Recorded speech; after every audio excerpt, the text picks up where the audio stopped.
Have you ever felt like you are pouring water into a bucket that has a hole in the bottom? You spend hours staring at textbooks, you memorize list after list of vocabulary, and you push yourself until your eyes hurt. Yet when it's time to actually speak, the words just vanish. You feel stuck. You feel like you aren't talented enough. But I'm here to tell you that talent has nothing to do with it. Your brain isn't broken, your method is. Today, we are going to stop the grind. We are going to stop working harder, and we are finally going to start working smarter. Hello everyone, and welcome back. If you are tired of the exhaustion that comes with learning a language, you are in the right place. Today isn't about giving you more grammar rules or longer lists of verbs to conjugate. Today is about strategy. It is about how to hack your own psychology and biology to make English stick without the burnout. We often think that success comes from suffering, that if you aren't tired, you aren't learning. That is a lie. We are going to deconstruct the hustle mentality and replace it with 7 scientific, practical techniques that will change the way your brain processes new information. We are moving from brute force to precision engineering. Let's dive in. Point 1. The sponge theory. Frequency over duration. Let's start with the biggest myth in language learning, the marathon study session. We had this idea that sitting down for 3 hours straight makes us disciplined. But let me ask you, if you hold a dry sponge under a running tap, what happens? At first, it absorbs water. But once it's full, the water just bounces off and goes down the drain. It doesn't matter how much water you pour, the sponge is at capacity. Your brain works exactly the same way. There is a cognitive limit to how much new data you can encode at one time. When you force yourself to study for 2 hours without a break, the last 90 minutes are often wasted. You're just pouring water down the drain. So, we are going to change the protocol. We are shifting to high-intensity interval learning. Instead of one painful 2-hour block, I want you to break it down. Try 25 minutes of focused work followed strictly by a 5-minute break. This isn't just to make you feel good, it's biological. During that 5-minute break, where you stand up, stretch, or grab a glass of water, your brain is actually processing and filing the information you just learned. If you are looking for the best English learning routine, this is it. It's not about volume, it's about absorption. You need to let the sponge dry out a little bit so it can absorb more. Short bursts, high focus, real recovery. Point 2, the mixed meal approach. Now let's talk about boredom. Boredom is the enemy of consistency. The reason you get bored is likely because you are doing the same repetitive task for too long. If you only eat plain rice every day, eventually you will stop eating. You need a balanced diet. We call this the mix and match rule. Do not spend your entire study session doing just one thing. If you spend 30 minutes just reading grammar rules, your brain goes into autopilot. You stop paying attention. Instead, create a circuit for your brain. Let's say you have a 30-minute block. Spend the first 10 minutes on input. Listen to a story or a podcast. Spend the next 10 minutes on analysis. Write down 3 sentences about what you heard. Spend the final 10 minutes on output.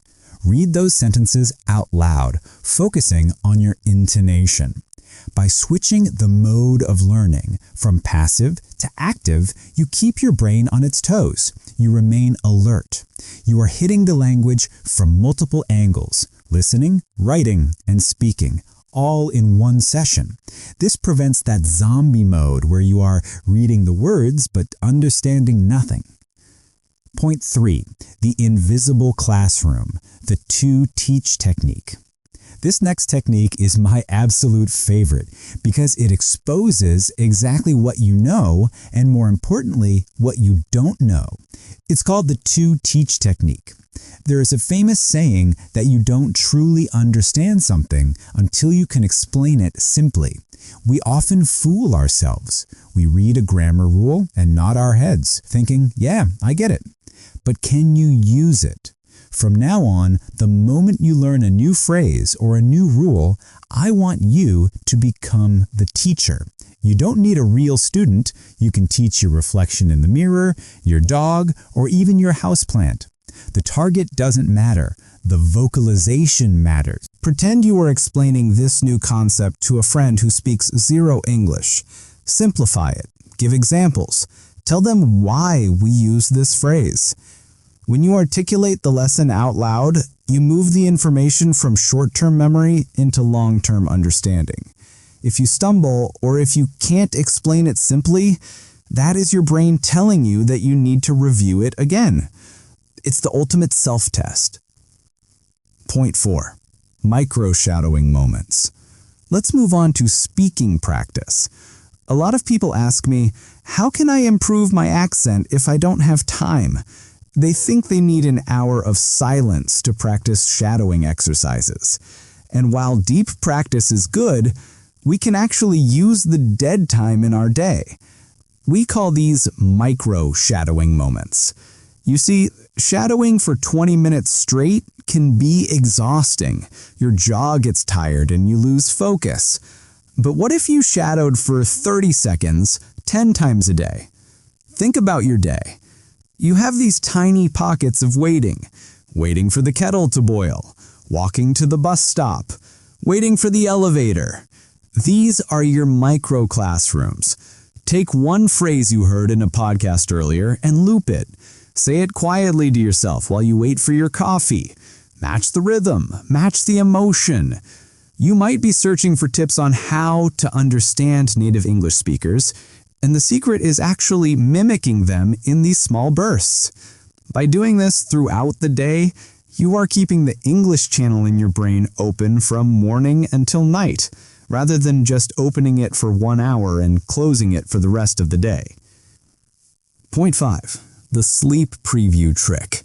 Now, this next one sounds like magic, but it is grounded in neuroscience. It is the sleep preview. Sleep is not just rest for your body. It is a file-saving process for your brain. During REM sleep, your brain sorts through the day's experiences and decides what to keep and what to delete. We want to trick your brain into prioritizing your English studies. Here's the protocol. Right before you turn off the lights to go to sleep, spend just 3 minutes, no more, reviewing your notes from the day. Do not start learning a new complex topic. Just read through what you already learned. Read a few sentences out loud. Visualize them. Then close your eyes and go to sleep. By making English the very last thing you focus on before sleep, you are essentially tagging that information as high priority. You are priming your brain to process that vocabulary while you are unconscious.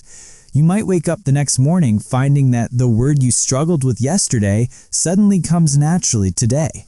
It's efficient and it requires almost zero effort. Point 6. The sniper focus, the one focus rule. We have a tendency to want to fix everything at once. We want perfect grammar, perfect pronunciation, huge vocabulary, and amazing listening skills all by next week. This is the jack of all trades, master of none problem. When you try to improve everything simultaneously, you spread your energy too thin.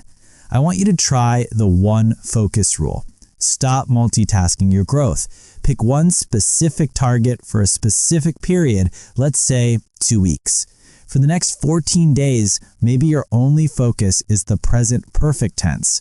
That's it. You still read and listen generally, but your conscious effort is entirely on mastering that 1/10.